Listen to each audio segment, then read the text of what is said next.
So, Mr. Speaker, can you give us some kind of an undertaking that by next week, before the end of next week, we have at least another 7 billion in our accounts, and then how you're going to disburse the rest? The member next to Emase, who is that? Kirima. Yes. Thank you, Mr. Speaker, sir. My good question to the Cabinet Secretary is this.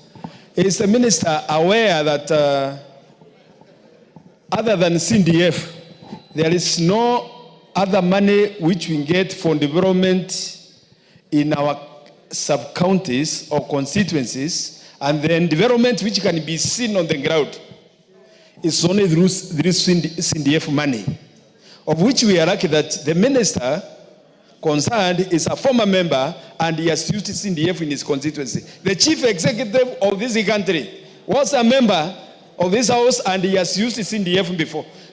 Is the minister keen to release this money before the end of financial year so that we can not have carried debts beyond this year? Thank you very much, Mr. Speaker. Bensouda. Thank you, Honorable Speaker. You've kept your word by ensuring that CS National Treasury is with us today. Question number 1. We would like the CS to also give us a plan of releasing GAF the same way he has committed the plan of releasing NGCDF, which is 7 billion per month. Taking into consideration that GAF is just 3.5 billion, which has been reduced, we want to request that this money, at the beginning of every financial year, it is released as a lump sum. Question number 2. The current CS nominee for gender responded in one of our question items that the increased femicide in this country is because the girls are suffering dependency on finance. Could the CS National Treasury come clear now that the students are going to go back to school where the sanitary towels money financing 500 million is, so that we don't have an extended femicide and killing of our girls? It is urgent like yesterday. Number 3, Speaker. That is sufficient. Number 3, only 1 second. The 1 billion which were given in last financial year was a presidential directive, and he promised to deliver his agenda on the women. And we are expecting in the next financial cycle an additional of 1 billion. We would like our money not to be touched, not even a shilling. Thank you, Honorable Speaker. Women Rep Laikipia. Women Rep Laikipia. Thank you, Honorable Speaker. And I appreciate my very, very able members, Honorable Bensouda and Honorable Zamzam from Mombasa. Honorable Speaker, thank you for giving GAF the highlight that it requires today. Because, Honorable Speaker, this is a fund that in the last 1 year took care of 50,000 children. It has taken care of more than 200,000 groups. It has supported so many of the vulnerable in our community, Honorable Speaker. I want to support what my members asked, and it starts with the first question in regard to the deduction. As much as the deduction was done in this Honorable House, Speaker, it is my plea to the Cabinet Secretary that, going by the President's directive, can we get our money back? Because I believe as much as we give value to infrastructure, we need to give more value to our women, our youth, our persons with disability. They are more important than any of those other functions that we are giving presidents to. Secondly, Honorable Speaker, we also need the gender-based violence money released, which was 100 million that was given by the President as a directive. Thirdly, Honorable Speaker, our children have not stopped having their monthly periods, yet the sanitary towels money has not been released. To the Cabinet Secretary, kindly give us a date on when the money is going to be released, because our girl children are in dire need in their schools. Thank you, Honorable Speaker. Kenan. Mr. Speaker, today is a great day. The person presiding over this chamber is an astute and an all-round politician. The person in the name of the CS is an astute politician right now wearing another hat as a member of the executive. The audience here are all politicians. But luckily, Mr. Speaker, there must be a time when we own up. First, I must admit, there is nowhere in the world where there is enough money. There is no government that has enough resources. Every government, even the mighty, still struggles with resource mobilization. But what the difference is how they prioritize, how they plan, and how they execute and properly manage the resources that they collect. Mr. Speaker, as among the members of parliament, having been around here, I have been reluctant to participate in the launching of my bursary fund. Simply because we must be practical, we must be truthful, and we must tell our constituents what is there.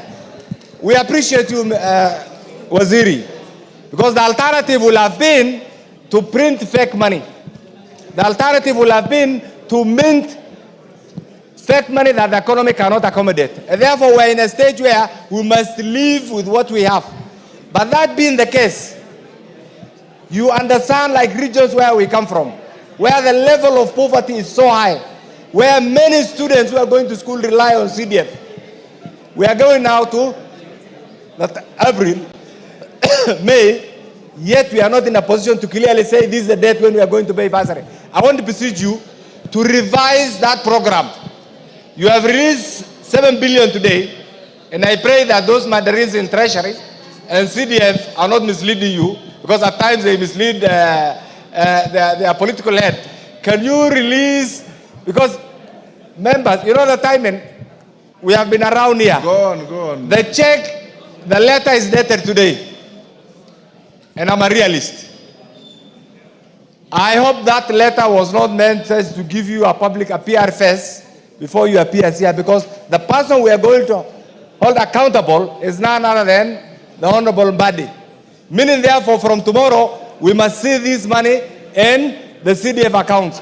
Now, my question is this, Mr. Honorable Speaker, and now that all of us here are politicians, can the minister revise that program in addition to the 7 billion you have released today, release another 7 billion today, so that at least we can plan for our bursaries as we wait for the other 7 billion before the end of the month.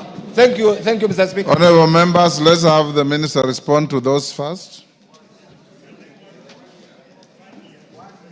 Thank you, Mr. Speaker. I want to try as much as possible to run over the questions very fast without losing the impact of it. Now, using the question from Honorable Wamboka, thank you, Honorable Wamboka. First, I want to confirm that I'm not using Speaker as a shield.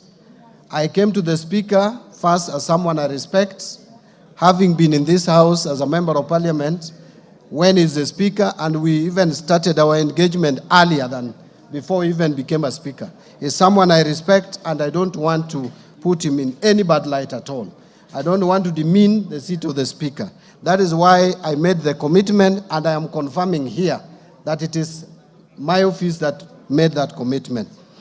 In terms of minimum of 21 billion, I hear you, Honorable Wamboka, but again, I want to repeat that there is a lot of pressure on our exchequer. Unless we receive these external finances, and I don't want to commit here with the resources that have not come. Because again, you are the same one who has asked me that why didn't I foresee, why didn't I plan with some of these failures? And therefore now I'm planning by saying that I don't want to commit with money that has not come. The moment I get that money, Honorable Wamboka, there is, through the Speaker, there is no reason why I cannot even do much more than you have not asked for. Secondly, I think now the other question is by Honorable Musa Sirman. I want to agree, Chairman, that bursary issue is of serious concern and that you probably need much more. In fact, we shared with you and you told me that at least we should make available 14 billion. At least for you to be able, for members to be able, for CDF committees to be able to cater for bursary for our school-going children. Let me say this. I want to persuade members to allow me, not for next week, because next week I know the kind of commitments we have, but the following week, latest by 29th, that we make another disbursement of 7 billion. And I want to tie that to respond to Honorable Kainan on the question that you raised, whether the mandarins would mislead me. The advantage you have is that the CS at the National Treasury is an accountant and is an auditor. And therefore, I cannot be misled. It's not possible. What I have brought to you is not a letter. This is a transfer. This is an IFMIS spreadsheet that has been given to me. I did not want to come and give you a letter. I wanted to table before this House evidence that we have made the transfer. And we will make another transfer.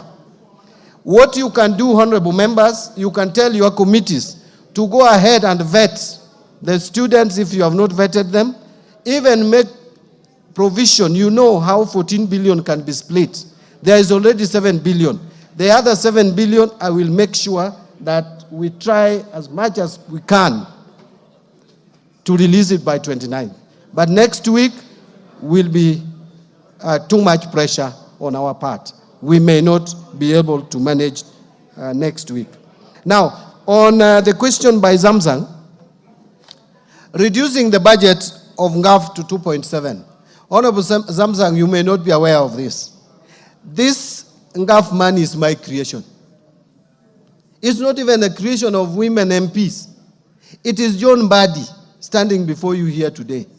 We MPs approached me, and I took them to the minister then, the CS Rotich, who was my friend for many years. And I convinced Rotich, because the budget committee had rejected any creation of money for women representatives. And we persuaded Rotich. We were with Governor Wanga today. We were with Kajuju, the former MP, and Nyokabi. 4 of us. That is how this money came about. So I support it. We allocated 3.2, not 3.5, according to the records I have. But it was reduced. It was not National Treasury, it is this House. The moment this House reduces a budget, there is no power I have under the sun. In fact, the Constitution is very clear. No one, not even the President, has the power to appropriate money. Money is appropriated not even by any other house. It is the National Assembly of the Republic of Kenya. Kindly talk to your friends, beginning with those who sit in the Budget Committee, to protect any money that is allocated to NGAF, so that you don't have this. This money is very little. So if your colleagues here, through Honorable Atandi, who is now the new chair, can protect that money, I will disburse. Mine is to bring proposals, budget estimates, you approve. Once it is approved and appropriated, then the other job I have is to disburse. I think I have already addressed the question that Honorable Kangogo Bowen asked about releasing the money by next week. Honorable members, I want to beseech you not to make me commit to something that, again, I will appear before you here and you hold me to. Kindly hold me to my commitment for the last week of April. Honorable Mwango, when will we put money to the account? I think I've again addressed that. Honorable Makelap, breakdown of the money, how it goes to 3 wards, up to 7 wards. That one, the formula is there. And actually, I think you can walk to the chairman of the CDF committee, Honorable Sirma, would be able to share with you. Why not pay all the NGCDF money by the first quarter? In fact, it is a very thought-provoking idea, which I've already thought about. Because we have a very constrained period between January and May. That period is usually very bad in terms of exchequer releases. I am thinking of trying to do as much as we possibly can between July and October. And that we will do in the next financial year. How I wish the pressure that is being applied to me today was applied in the last financial year. Because the pressure was not applied, carryover of 13 billion came to me. Now, if you added that 13 to what I've disbursed, Mr. Speaker, of 21, we would be at 44 billion. We would be almost nearing 70%. of the NGCDF. And all that, the money that was supposed to be disbursed in the last financial year, I have disbursed it now. I'm not getting any credit for it. But let's put pressure on me so that the next financial year we don't have the same story. Honorable Osero, 21 billion, I think, is a repetition. Honorable Mase, you have asked about external finances. Yes, it is true that now it is coming out clear that we are unlocking the external finances. There were some conditions precedent which we have met. But again, I want to stop at, I want to hesitate from making a commitment with money that has not come. If that money comes, I will do more than I've promised. Because I want to make sure that by end of this financial year, we clear all the allocation, the 68 billion for the CDF. That we can only be able to do if when we get money, then we make sure that we enhance the allocation. On undertaking of 7 billion by end of next week, again, Honorable Farah Malim, I think I've addressed that. Honorable Kirima, am I aware that there is the only development in the constituencies is through NGCDF? I am a Kenyan. I work in these villages. I know what is happening. But we also hope that counties use their monies prudently. Because actually that was a sense of devolution. And we cannot go back on devolution. It is there in the Constitution. We gave it to ourselves. I don't want to use such strong words, but I want to say better prudent use of government resources. Instead of getting a lot of cash touched in people's houses, how I wish that we could see better roads, more water provision, health facilities in most of our villages, because that is what Kenyans called for.